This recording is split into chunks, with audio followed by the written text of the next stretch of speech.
Right now, as you're watching this, the Guadalupe River in central Texas is at 37 feet. That is not a typo. 37 feet. The river gauge at center point recorded a rise of 32 feet in just 4 hours, and it's still climbing. The National Weather Service called it a large and deadly flood wave. The towns of Kerrville, Comfort, Hunt, and Bourne are underwater. Over 230 people have been pulled from floodwaters. 2 are confirmed dead. And here's the part that makes this different from every other flood story you've ever heard.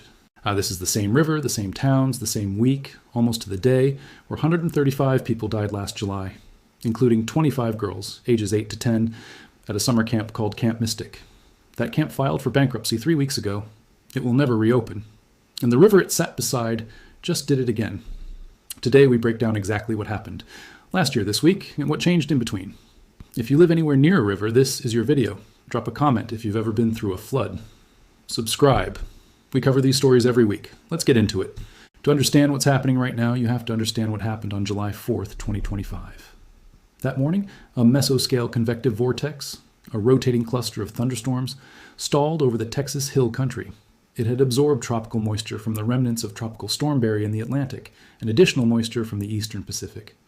The result was rain falling at 2 to 4 inches per hour, directly over the Guadalupe River watershed. In 3 hours, 6.5 inches fell. The maximum recorded total was 20.33 inches northwest of Mason. That's 4 months of rain in a single event. The Guadalupe River at Hunt rose 26 feet in 45 minutes. The gauge hit 37.52 feet before it stopped working entirely. The highest ever recorded at that location, surpassing a 1987 flood by nearly a foot. The water moved so fast that people had no time to react. According to Yale Climate Connections analysis published July 14, 2025, the surge at Kerrville measured 21 feet in 1 hour. At Comfort, the river rose nearly 27 feet in 45 minutes. The death toll was staggering. At least 135 people were killed, 117 of them in Kerr County alone. It became the deadliest inland flooding event in the United States since the 1976 Big Thompson River flood in Colorado, surpassing even Hurricane Helene's flooding in 2024. Over 850 people were rescued in the first 36 hours. More than 2,000 volunteers poured into Kerr County. Task forces from at least 12 states deployed, including Navy SEALs, who volunteered to search the river. NASA sent 2 aircraft. North Dakota sent an MQ-9 Reaper drone, remotely controlled from Fargo, to scan inaccessible areas. The total damage reached $1.1 billion, according to FEMA estimates. But the worst part of this story is where it gets personal. Camp Mystic was a Christian girls' summer camp in Hunt, Texas, sitting directly along the banks of the Guadalupe River. It had been there for 100 years. On the morning of July 4th, the floodwaters hit the camp before dawn. 25 girls between the ages of 8 and 10 were swept away. 2 teenage counselors also perished. Here is what makes this worse. FEMA had classified the camp as being in a special flood hazard area in 2011. That designation required flood insurance and restricted new construction. But between 2011 and 2020, the camp appealed multiple times and FEMA redrew the flood maps, removing roughly 30 buildings from the hazard zone. The camp continued to expand in and around the floodplain. According to a report published by the Texas House of Representatives on June 18, 2026, the camp had no dedicated flood warning system, despite prior proposals from local officials who had flagged the area's extreme risk. Kerr County itself had no flood sirens, not one. Now fast forward to this week, July 14th, 2026, almost exactly 1 year later. Moisture from the Gulf of Mexico once again slams into a stalled front over the hill country. Rain falls at 2 to 4 inches per hour. Over 48 hours, the Uvalde area receives 20 inches, more than 6 months' worth of rain. The Weather Prediction Center issues a level 4 of 4 risk for flash flooding on back-to-back days. Only the second time since April 2025 that alert has been issued on consecutive days. CNN calls the storm pattern a worst-case scenario.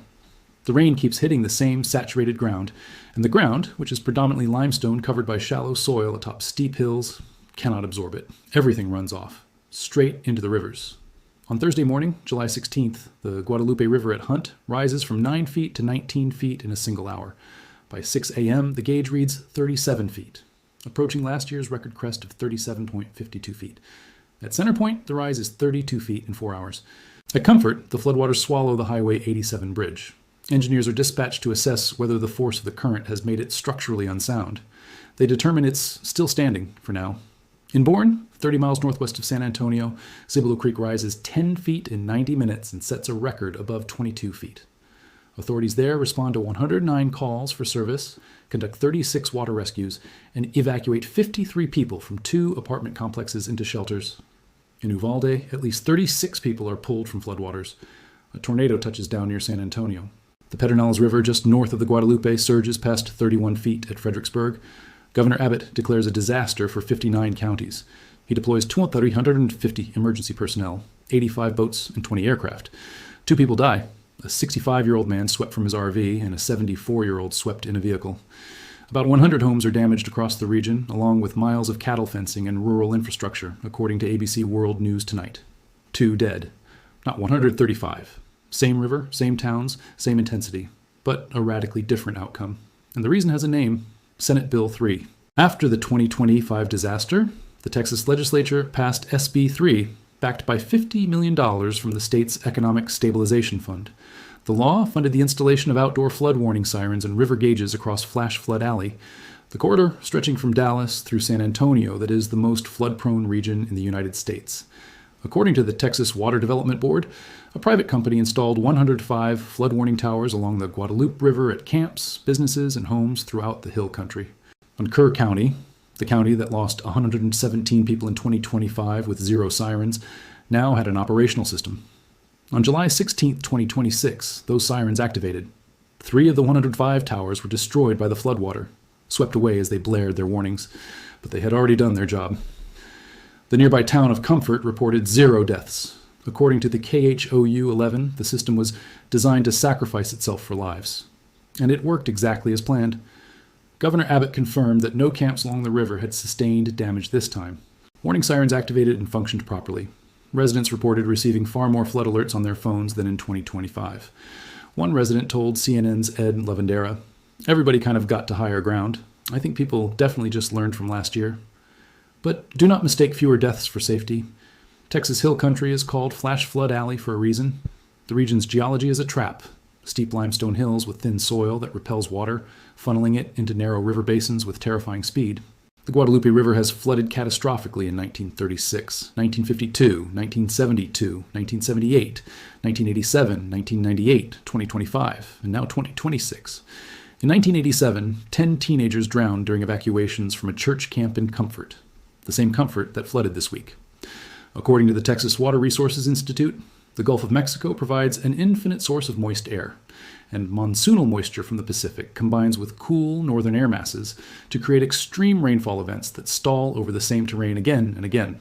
Climate change is making this worse. Warmer air holds more moisture, roughly 7% more per degree Celsius of warming, according to the Clausius-Clapeyron equation. That means when it rains over the Hill Country now, it rains harder, faster, and with less warning time. The Weather Prediction Center noted that the 2026 storms dumped rain at the same 2 to 4 inch per hour rate as the 2025 event. What makes this week's story different is not the water, it's the humans. Last year, 135 people died in part because Kerr County had no flood sirens, Camp Mystic sat in a FEMA-designated flood zone that had been redrawn after appeals, and residents had almost no time to react. This year, $50 million in warning systems, Senate Bill 3, 105 towers, phone alerts, and a community that had been scarred into vigilance reduced the death toll from 135 to 2. That gap, 133 lives, is the distance between a system that didn't exist and one that did. But the river doesn't care about systems. It rose 32 feet in 4 hours this week. It will do it again. The question is not whether the Guadalupe will flood. It's whether the next time the sirens will still be there, the funding will still be there, and the people will still remember. If you're in a flood-prone area, have a plan. Don't wait for a siren to tell you. Know your evacuation route. Know your river. And know this. The deadliest thing about a flood is believing it won't happen to you. Subscribe so you don't miss the next one. I'll see you in the next video.